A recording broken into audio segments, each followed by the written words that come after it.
Your Excellency, President William Ruto, the Commander-in-Chief of our Defense Forces, my colleagues, the CSS, CS Mvurya, CS Joho, the patron of this Kenya Police FC, and our PS Raymond Omolo, our PS for Sports, our IG, and the Senior Commanders President, DIG, DCI, our players from both the Bullets and the Police FC, good morning. First of all, congratulations for a job well done as a team. Pongezi sana. I was in the field when you were lifting the cup, and I was with the former Prime Minister. So, and I was telling him, and he came there as the patron of Gor Mahia, and Raymond was there as the patron of Police FC. So on a light note, I told him that since I'm a Gor Mahia fan, I was a very conflicted person. On one part, as a fan of Gor Mahia for many years, and now I was also on the other side, my job. In my job, my people had won.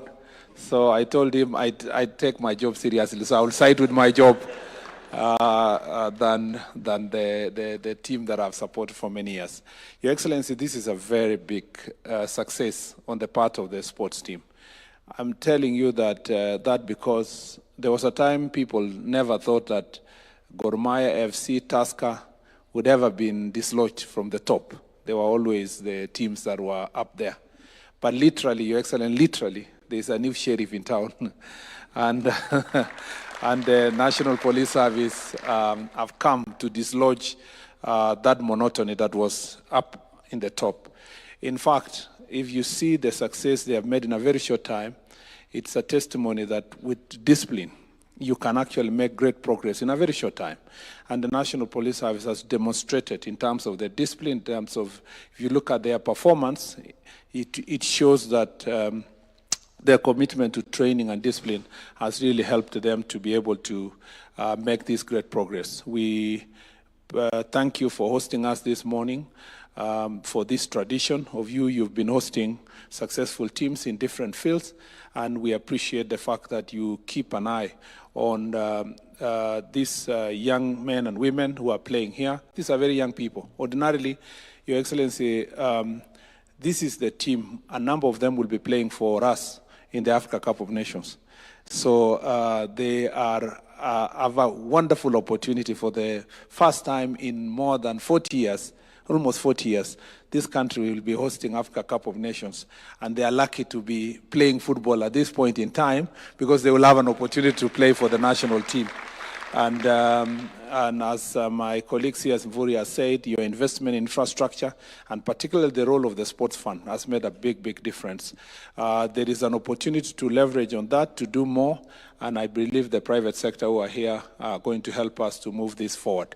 Your Excellency, I was joking with Honorable Joho, and I was telling him he's not going to say anything here because he's not known to play any sport. If it was dancing, we would give him a chance to. So he will wait when the dancing competition team will come here. He will come with them. Lastly, Your Excellency, I think it's important for, first of all, let me thank the IG and the DIGs and the senior commanders who are here, and particularly thank Chairman Nyale for his commitment. He has been harassing us left, right, and center. Before I came to this ministry, if he meets anybody, he says, you know, I am the chairman of National Kenya Police FC, and can you give something small? He never managed to convince me, but today you have convinced me. And I am saddened that you have convinced His Excellency the President. I don't speak for him, so when he speaks from here, we believe, Your Excellency, from your heart, you will do something to support this team. Lastly, let me say this, that, Your Excellency, if you listen to the conversation that is happening across the country, you would imagine that there is a crisis in the National Police Service. Let me tell you, Your Excellency, this is one of the most professional police services in the continent. The most. And I am saying that because Kenya is the country that has the most difficult political environment to operate as a police officer, political and constitutional. On one hand, the police are extremely constricted on what they can do and not do when it comes to managing public and making sure there is law and order. On the other hand, you have a population and particularly political leadership that is very belligerent in terms of supporting the work of the National Police Service and the police officers. So in this very difficult environment, the police are caught between a rock and a hard place. And in the circumstances, the police officers have to make a decision whether they will side with their country or they will allow irresponsible political actors to spoil the country. Your Excellency, these police officers, for the short period of time I've served in this ministry, and having visited them in the northern part of the country, the Kerio Valley region, where maintaining law and order, and different parts of this country, you realize that despite the difficult challenges, economic situation, facilities that they are the most patriotic lot in providing law and order in our country. And Mr. President, if you hear the people who are speaking now about we want to come to the streets, we want to do mandamano and so forth, Your Excellency, you wonder what is the exact reason. You look at the reasons that have been provided. There have been situations where, unfortunately, in the course of this providing law and order, one or two unfortunate incidents have happened, and the law has been able to take its course. But you will find that despite that process, you will find people who are looking for every reason to come to street and to cause mayhem and to stop people's businesses. And then the police officers are sitting every day simulating how they will be able to stop these people. Your Excellency, the most unfortunate scenario happened last year at around this time on 25th of June. And in that situation, Parliament was invaded. I have spoken to ambassadors from other countries when they come visit, and I've said this. In UK, for example, if any person just tweeted or posted a post on any social media to say they will be visiting Buckingham Palace, or they will go to 10 Downing Street, or they will be going to Parliament, Your Excellency, nobody will wait for them to come to the street. They will be picked from their own houses, and they will be charged. I have lived and studied in the US. I have even attempted to visit White House because there are days they are allowed to visit. If a citizen of America, in any state, however far from the Washington, D.C. is, was to write in their social media that let us go and invade White House, Your Excellency, the Secret Service would pick them from their homes.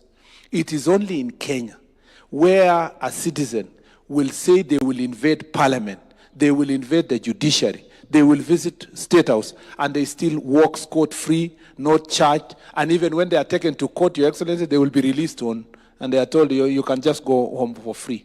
Kenyans need to appreciate that it is important to have the discipline that these men and women have. It's important to protect your nation, and there is nothing so good than living in a country that is so peaceful that we can come here to celebrate a team that has won a cup like it has happened. And Your Excellency, we want to promise this, that these men and women will be supported from our ministry 100%, Your Excellency, to maintain law and order.